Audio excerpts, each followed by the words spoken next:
자, 여러분 안녕하세요. 자, 그러면 이어서 계속해서 과점 기업들의 모형에 대해서, 과점 기업들을 다룬 모형에 대해서 살펴보도록 하겠습니다. 바로 지난 시간에 살펴봤던 바로는요, 과점 기업들은 어떻게 행동한다고 했죠? 기업들이 몇 개 안 돼요. 몇 개 안 되니까 네가 어떻게 하는지 보고 내가 결정하겠다. 뭐 그런 거죠. 아니면 뭐 누가 이렇게 선도자가 있어가지고 끌고 나가면 제가 가격 올렸네? 우리도 올릴까? 뭐 이런 식으로 생각한다는 얘기가 있었어요. 그런데 오늘 얘기할 몇 가지 모형이 있습니다. 세 가지 모형을 얘기를 할 거예요. 사람 이름이 마구마구 나옵니다. 꾸르노 모형. 이름이 아주 꾸르꾸르꾸르하죠. 그 다음에 두 번째 거 베르트랑 모형. 네. 뭔가 이름에서부터 프랑스 냄새가 살포시 나긴 하는데 여튼 사람 이름입니다. 꾸르노도 사람 이름, 베르트랑도 사람 이름. 자, 이 연구자의 이름을 따가지고 모형 이름을 만드는 거죠. 그리고 한 가지가 더 나와 있습니다. 굴절수요 곡선 모형. 물론 굴절수요 곡선이라는 사람은 없어요. 네, 요건 사람 이름 아니겠죠. 자, 그럼 꾸르노 모형부터 살펴보도록 하겠습니다. 교재에서는 223페이지를 보시면 될 것 같네요. 223페이지에 꾸르노 모형이 나와 있습니다. 자, 과점 시장 안에 어떤 기업이 상품 생산량을 늘릴까 말까 걱정을 하고 있을 때 판단을 해야겠죠. 판단을 할 때 가정을 하나 둡니다. 뭐라고 가정을 두느냐면요, 이 가정이 중요해요. 꾸르노 모형은 경쟁하고 있는 기업, 과점이니까 경쟁 기업이 있겠죠. 경쟁 기업이 현재 생산량을 유지할 것이다. 현재의 생산량을 유지할 것이다 라는 가정하에를 유지할 것이다.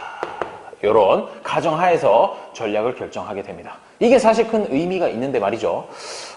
예를 들어가지고 반도체 산업이라고 한번 해볼까요? 반도체 산업이라고 하면 사실 뭐 당연히 이제 과점 시장이라고 볼 수 있을 거예요. 플레이어가 많이 없죠. 그런데 이 반도체라고 하는 거는 사실은 뭐가 중요하냐면요, 생산 시설이 중요하죠. 생산 설비가 중요하다는 얘기예요. 그렇기 때문에 내가 갑자기 생산량이 확 늘릴 수 있을 때, 늘린다고 했을 때 과연 이 친구들이, 경쟁하는 업체들이 생산량을 갑자기 늘릴 수 있겠느냐?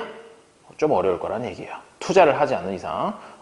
그 건설하는데 시간도 걸릴 거고요. 돈도 들고 여러 가지 상황상 바로 현재 이 생산량을 크게 늘리기는 어려울 것이다. 현재 생산량을 유지한다라는 가정하에 이제 내가 결정을 하게 됩니다. 자, 거기 223페이지 아래쪽에 보시죠. 과점 시장 안에 각 기업이 상대방의 현재 생산량을 주어진 것으로 보고 자신의 이윤 극대화 생산량을 선택하는 방식으로 경쟁하는 것을 의미한다. 그러면 자, 기왕 반도체 얘기한 거, 삼성하고 하이닉스 두 개가 이제 메인 플레이어죠. 삼성하고 하이닉스에서 어떤 식으로 결정하는지를 한번 살펴보도록 하죠. 먼저 이제 하이닉스가 생각을 합니다. 지금 삼성이 1년에 100만 개를 생산을 하고 있군. 그러면 제가 일단 100만 개를 생산한다고 하면 전체 시장의 수요가 한 300만 개 정도 될 것 같은데, 그럼 나는 200만 개 이렇게 생산해야지 라고 생각을 한다는 거예요. 그런데 얘가 마침 생각을 할 때 어떻게? 독점 시장에 있는 플레이어처럼 얘네들의 공급량은 기본으로 깔려 있다라고 전제하고 어떤 걸 만족시키는, MR은 MC를 만족시키는 생산량 수준을 택하게 된다는 얘기가 되는 거죠. 그런데 이 게임이라고 하는 게 한 번에 끝날 리가 없어요. 무슨 얘기냐? 하이닉스가 이 과정을 거쳐서 생산량을 결정하면 그 정보를 입수한 삼성에서 그래? 그럼 이번에 하이닉스가 뭐 150만 개 만든다고? 좋아. 그럼 우리는 얼마 만들면 되는지 한번 생각해보자 라고 해가지고 다시 또 삼성전자만의 MR은 MC를 만족시키는 생산량을 결정을 해요. 이걸 갖다가 주고받고 하면서 계속 한다는 얘기죠. 그러다 보면 점점 왔다리 갔다리 하다가 한 점으로 근접하게 되는데, 그 점을 보고 뭐라고 하느냐? 꾸르노 균형이라고 한다는 거죠. 어떻게? 반복을 해요. 한 번에 되는 거 아닙니다. 한 번에 되는 거 아니고 여러 번 하이닉스 결정한 걸 기준으로 해서 삼성전자가 한 번 더 결정하고, 그래 또 결정했어? 그럼 하이닉스 한 번 더 결정하고, 이런 식으로 여러 번 반복을 한 끝에 특정한 생산량으로 간다면 그걸 갖다 균형이라고 얘기하는데, 이때 뭐라고 얘기하느냐? 꾸르노 균형이라고 얘기를 한다는 거죠. 자, 여기까지가 일단 꾸르노 균형에 대한, 꾸르노 모형에 대한 얘기가 되겠습니다. 그 다음에 베르트랑 모형이라고 이렇게 사람 이름이 하나 더 나오는데, 얘는 꾸르노 모형이랑 차이가 딱 한 가지예요. 하지만 굉장히 큰 차이죠. 무슨 차이냐면요, 경쟁 기업이 까지는 똑같아요. 경쟁 기업이 이번에 뭘 유지할까요? 아까는 현재의 생산량을 유지한다라는 거였는데 이번에는 현재의 가격을 유지한다는 겁니다. 와우, 이거에서 차이가 있어요. 가격을 유지할 것이라는 전제 하에. 그러면 한번 생각해 보죠. 문제가 있어요. 현실에서 요 위에 드는 거 반도체 산업이 얘기를 했지만 사실 반도체 산업이나 요거에 조금 가까울까? 다른 대부분의 산업들은 사실 생산량을 고정시킨다? 비현실적인 가정일 경우가 많죠. 그래서 사실은 현실에서는 베르트랑 모형이 조금 더 설명력을 갖는다고 볼 수 있습니다. 그래서 현재의 가격을 유지한다고 생각을 하면 무슨 문제가 생기느냐? 조금이라도 가격을 내리게 되면, 그러니까 자, 여기 삼성이랑 하이닉스는 조금 적절하지 않으니까 A사랑 B사 이렇게 두 개가 있다라고 해보죠. A사가 가격을 딱 결정해놨어요. 한 단위당 10,000원이라고 얘기를 해놨는데 갑자기 B사가 그걸 보더니 너 10,000원이야? 그래? 그럼 나는 9,900원 할게. 9,900원이라고 이렇게 해버린다는 거죠. 그러면 무슨 일이 일어날까요? 합리적인 소비자들은 순식간에 전부 다 A에서 B를 향해서 우르르르르 몰려가게 됩니다. 와우, 짱. 자, 그러면 어떻게 될까요? 한쪽으로 쏠리게 되겠죠. 그 내용이 여기 교재에 나와 있습니다. 225페이지를 보시면 두 번째 문단이에요. 어떤 과점 시장 안에 두 기업이 있는데 이 둘이 똑같은 상품을 생산하고 있으며 똑같은 수평선 모양의 한계 비용 곡선을 갖는다고 하자. 뭐냐? MC가 차이 없이 그냥 쭉 이렇게 수평선 모양으로 된다는 거죠. 그렇게 될 경우에 어떻게 되느냐? 한계 비용 곡선이 수평선 모양을 갖는다는 것은 상품 생산량이 변화해도 한계 비용은 일정한 수준에 머물러 변화하지 않는다는 것을 뜻한다. 이처럼 한계 비용이 일정한 수준에서 변화하지 않으면 평균 비용도 바로 계속해서 그 수준에 똑같이 되겠죠. 왜? 100개를 만들더라도 한 개 만드는데 드는 비용이 계속 10,000원, 5,000원으로 똑같다면 에버리지 코스트라고 하는 것도 계속해서 5,000원 수준을 유지를 할 거예요. 자, 그렇게 되면 조금이라도 상대방보다 낮은 가격을 매기면 소비자들 모두 자기 쪽으로 끌어올 수 있다는 얘기예요. 그런데 현실에서 그런 일이 가능하겠습니까? 아니죠. 그렇죠. 왜? 10,000원에 사고 있던 사람이 9,900원으로 저 옆에서 싸게 판대요. 아휴, 야, 100원 때문에 뭐 하려고 그렇게 귀찮은 짓을 하니. 물론 그 할인 폭이 50% 반값이라 그러면 그래? 그래? 그러면 한번 바꿔볼까? 이렇게 생각할 수는 있겠죠. 하지만 뭐 100원 이렇게 깎는다고 해가지고 갑자기 우르르 100% 다 B로 간다? 비현실적인 얘기긴 해요. 그 얘기를 써 있습니다. 따라서 이 시장의 기업들은 상대방이 현재의 가격을 그대로 유지한다는 기대 하에서 이보다 조금 더 낮은 가격을 매기려고 한다. 허허, 참 비현실적인데 계속해서 비현실적인 거 바탕에서 논의를 풀어나가고 있어요. 어떻게? 9,900원이야? 헤헤이, 난 그럼 9,800원. 9,800원? 난 9,700원. 무슨 일이 생길까요? 한계 비용에 도달할 때까지 계속해서 가격을 내리게 된다는 얘기가 됩니다. 왜요? 아까도 여기서 보면 생산량이라고 하는 걸 갖다가 얘가 결정을 했으면 그걸 바탕으로 얘가 한 번 더 조정하고 계속 반복한다 그랬죠? 여기서도 마찬가지예요. 가격을 조정하면 어디까지 떨어지겠느냐? 결국은 MC, 마지널 코스트에 떨어질 때까지 계속해서 가격을 할인하게 됩니다. MC보다 낮은 가격으로 떨어뜨리진 않아요. 왜? 손해보니까. 따라서 손해를 보지 않는 수준인 한계점인 MC까지 이렇게 가게 되는데 이때 이 MC라고 하는 게 뭐가 되느냐면요. 보세요. 제일 마지막 단원입니다. 굴절 수요 곡선 모형 바로 위에 단원 문단이죠. 자, 세 번째 줄이에요. 네 번째 줄이군요. 이 점에서 본다면 완전 경쟁 시장의 경우와 거의 비슷한 결과가 나타난다고 말할 수 있다. 왜? 가격을 MC 수준까지 끊임없이 P를 그러니까 파는 P라고 하는 가격을 MC 수준까지 떨어뜨릴 수밖에 없거든요. 이 논리에 따르면. 따라서 과점 시장에서도 거의 완전 경쟁 시장이랑 비슷하게 되지 않을까라고 하는 게 베르트랑 모형의 결론이 됩니다. 아하, 네, 그렇군요. 베르트랑 균형이 이루어진 상태에서의 자원 배분은 완전 경쟁 시장이랑 비슷하다. 여기 완전 경쟁 시장과 비슷하다. 경쟁 시장과 유사하다. 이런 얘기를 하고 있습니다. 뭐가요? 베르트랑 모형이. 자, 마지막이에요. 굴절 수요 곡선 모형이라고 되어 있는데, 자, 보면 수요 곡선 우리 많이 했었죠? 어떻게 생긴 거죠? 이렇게 해가지고 여기는 거래량 Q, 그 다음에 Y축은 가격 P라고 했을 때 수요 곡선은 이렇게 우하향하는 곡선 아니겠습니까? 그런데 얘가 굴절되어 있다는 거죠. 굴절이 뭡니까? 꺾여 있다는 뜻이죠. 어떻게 꺾여 있어요? 가다가 점프 뛰어가지고 또 아래쪽에서 훅 떨어지는 이 그림은 몇 페이지로 보시면 되느냐? 226페이지로 보시면 됩니다. 자, 수요 곡선이 어떻게 꺾여 있어요? 여기서 가다가 쭉, 아이고, 야, 알아보기 좀 힘들죠? 다시 그려볼게요. 자, 원래의 수요 곡선이라고 하는 건 직선이었지만 굴절 수요 곡선은 이렇게 해서 이 점에서 꺾인다 라는 얘기가 되겠죠. 그런데 수요 곡선이 꺾이는 거 왜 꺾일까요? 아까 꾸르노 모형에서 얘기했던 거랑 비슷한, 베르트랑 모형이랑 비슷한 논리인데, 자, 경쟁 기업들 중에서 한 명이 총대를 메고 가격을 올린다라고 해보죠. 그러면 이제 소비자들은 욕을 하기 시작해요. 이런 배떼지가 불러가지고. 자, 그럴 때 다른 기업들은 어떻게 할까요? 같이 올립니다. 슬그머니, 너 올렸니? 네가 욕 먹어라. 나도 올릴게. 나는 재미만 볼게. 이러면서 같이 올리게 되죠. 그런데 반면에 가격을 한쪽이 떨어뜨린다고 생각해보죠. 미친 척하고 가격을 떨어뜨려요. 그러면 어머? 쟤 봐라. 왜 가격을 떨어뜨리지? 그래? 그럼 뭐 어떻게 해야 되냐? 이런 얘기를 하게 되는 거죠. 거기 보세요. 뭐라고 볼까요? 뭐라고 써있는지 볼까요? 자, 한 기업이 아까 미친 척하고 총대를 메고 가격을 올린다고 했죠. 그렇게 되면 다른 기업들이 슬그머니 따라가는데 그 사이 시점에서 소비자들은 어디로 가겠습니까? 아까 어디로 간다 했어요? 싼 곳으로 몰린다 그랬죠. 그래요. A가 미친 척하고 9,900원, 9,900원이었던 걸 10,000원으로 올렸단 말이에요.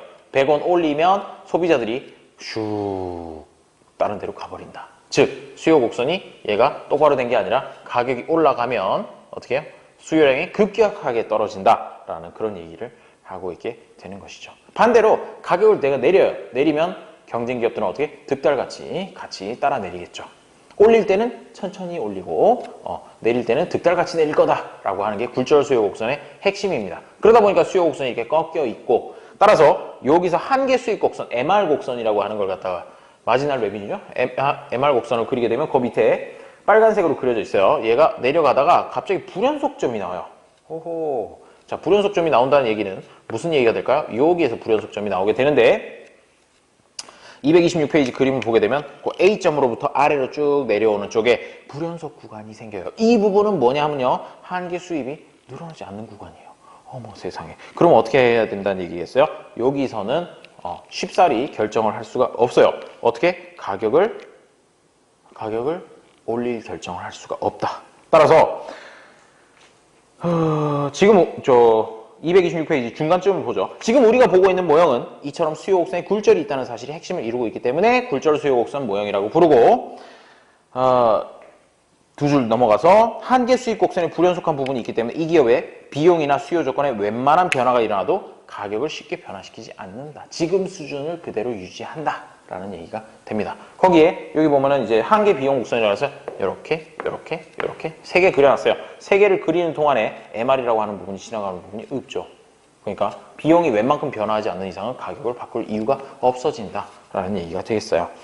자, 그러면 이 굴절 수요 곡선의 모형에 사실 뭐 이게 여기서 중요한 거는 수요 곡선이 굴절됐다, 꺾여 있다, 그리고 가격을 쉽게 변하기 어렵다 라는 얘기가 돼요. 가격을 올리기도 어렵고 내리기도 어렵다. 쉽게 변화시킬 수 없다. 변화시키지 못함이라는 게 의미입니다. 그런데 실제로 우리 현실에서 그러면 과점 시장에서 가격이 쉽게 변화하지 않느냐? 그건 아니라는 거죠. 실증 연구를 해보면 사실 이 굴절 수요 곡선에서 얘기하는 것만큼 이렇게 가격이 고정되어 있거나 그렇지 않다는 거. 그게 문제입니다. 슬픈 일이죠. 자, 그거까지 이제 살펴보게 되면 세 가지 꾸르노 모형, 베르트랑 모형, 굴절 수요 곡선 모형 세 가지를 살펴봤습니다. 그리고 나서 이제 카르텔이라는 이야기가 나오죠. 카르텔. 카르텔이라고 해서 이 카르텔이라고 하면 뭐냐면요. 과정기업 몇몇이서 모여가지고 마치 독점기업 하나가 생산량을 결정하듯이 딱 결정해요. 왜? 독점기업이 사실은 뭡니까? MR은 MC가 되는 수준에서 생산을 하고 P하고는 격차가 좀 있죠. 그렇게 해서 어떻게 했어요? 경제적 이윤이라고 하는 걸 갖다가 영구적으로 플러스로 갖고 갈 수 있단 말이에요. 그러니까 몇몇 기업들이 몇몇 이제 플레이어들이 담합을 하는 거죠. 담합을 해가지고 야 우리 생산량 딱 보니까 우리가 만약에 다 합쳐가지고 독점기업 하나라면 생산량이 시장에 1년에 1,000만 개여야 돼. 그러니까 너 다 생산 능력을 다 합하면 2,000만 개지만 합해서 1,000만 개만 생산을 하자. 그렇게 하는 게 우리 경제적 이윤이 최고가 될 수 있어 라고 이렇게 담합을 한다는 얘기예요. 그러면 방금 제가 한 이야기에서 뭔가 문제가 느껴지시죠? 생산 능력이 2천만 개인데 1,000만 개밖에 생산을 안 하자는 얘기예요. 허허이, 그러면은 불만이 생기는 녀석이 나올 수밖에 없어요. 내 거 생산 능력이 300만 개인데 왜 나보고 150만 개만 만들으래? 이 너무한 거 아니야? 나 300만 개 다 만들래? 라고 이렇게 할 유인이 있다는 거예요. 그러면 300만 개를 만들어서 150만 개는 떳떳하게 팔고 150만 개는 어떻게 하겠어요? 암시장에다 갖다 팝니다. 즉 태생적으로 이 카르텔이라고 하는 녀석은 조금 깨지기가 쉽다라고 이렇게 얘기를 합니다. 왜? 여기서 생산량을 할당 받은 것만큼 보다 더 만드는 순간, 물론 다른 애들이 만들지 않는다는 가정하에 나만 위배해서 나만 만든다고 하면은 엄청나게 큰 경제적 이윤을 받을 수 있기 때문입니다. 그런데 이 카르텔이라고 하는 게 역사적으로 보게 되면 약한 카르텔도 있었지만 굉장히 강한 카르텔도 있어요. 지금 현대에도 있죠. 아주 강한 카르텔의 예, 바로 오펙입니다. 석유 생산국가 연합. 맞죠? 맞나? 자, 그거 카르텔. 왜 그러면 이 카르텔이라고 하는 게 강하게 유지가 될 수 있는 걸까요? 바로 그 다음 장에 나오는 게임 이론을 배우게 되면 더욱더 자세하게 알 수 있습니다. 하지만 일단 간단하게만 말씀을 드리면요. 반복된 게임을 합니다. 즉 내가 지금 생산량이라고 하는 거 석유를 생산을 하는데 석유 1년만 생산하고 내년에 생산 안 할 거 아니죠? 앞으로 수십 년이 됐든 수백 년이 됐든 계속해서 석유를 생산해야 된단 말입니다. 따라서 내가 지금 오펙에서 결정한 생산량을 어기고 내 마음대로 그보다 한 30% 더 만들어가지고 암시장에다 갖다 판다? 그러다 걸린다? 오펙에서 퇴출당하는 수가 있어요. 아하, 그렇게 되면 굉장히 골치가 아파지겠죠. 그러니까 반복된 게임, 한 번만 한 탕만 하고 뜰 거 아니다. 그러면은 이 규칙을 지켜야 된다라는 얘기가 되죠. 또는 규칙을 어겼을 때 엄청난 제재를 가한다. 즉 오펙에서 너 100만 배럴만 만들어 생산해 했는데 거짓말로 150만 배럴을 만들었어요. 그러면 가가지고 군대를 끌고 와서 죽사발을 내버린다. 이런 식이 되면 무서워서라도 어기지 못하게 되는 그런 일이 생길 수 있는 거죠. 그게 바로 이제 카르텔의 모양입니다. 카르텔의 모양 다른 거 아니에요. 뭐라고요? 키워드 여러 개의 기업이 모여서 마치 독점 기업 하나처럼 독점 기업 한 개의 생산량 결정 방식대로 결정 방식과 유사하게 집단 전체의 생산량을 결정합니다. 쓰다가 귀찮아졌어요. 자, 거기 이제 책을 보시죠. 227페이지 석유화학사들의 가격 담합이라고 해서 되어 있는데 한번 읽어보시면 될 거고요. 무슨 뭐 이제 문제가 있다는 얘기예요. 뭐 할당량을 결정하는 과정에서 서로 싸운다는 등 내가 조금 더 생산할래, 너는 조금 덜 생산해라 이런 식으로 싸운다는 얘기가 되죠. 플러스 뭐 뒤로 이제 추가 생산을 해가지고 파는 그런 얘기도 나오게 됩니다. 자, 그 다음에 요까지가 이제 과점 시장에 대한 얘기가 되겠어요. 아까 예고한 대로 이제 게임 이론을 보러 갈 건데 마지막으로 229페이지에는 각 시장 형태의 특징, 거기 별표를 한 5개 정도 달아놓고 별표 팍 해가지고 달아놓고 그 다음에 넘어가도록 하죠. 독점 보세요. 독점 시장 내의 기업 수가 하나뿐이죠. 과점은 어때요? 소수, 그 다음에 독점 경쟁은 다수, 완전 경쟁은 다수, 뭐 그런 식으로 해서 이때까지 우리가 설명했던 시장 형태에 대한 설명들이 한 방의 표로 정리가 되어 있으니까 꼭 한번 보도록 하세요. 자, 넘어가서 이제 10장 게임 이론 부분을 보도록 하죠.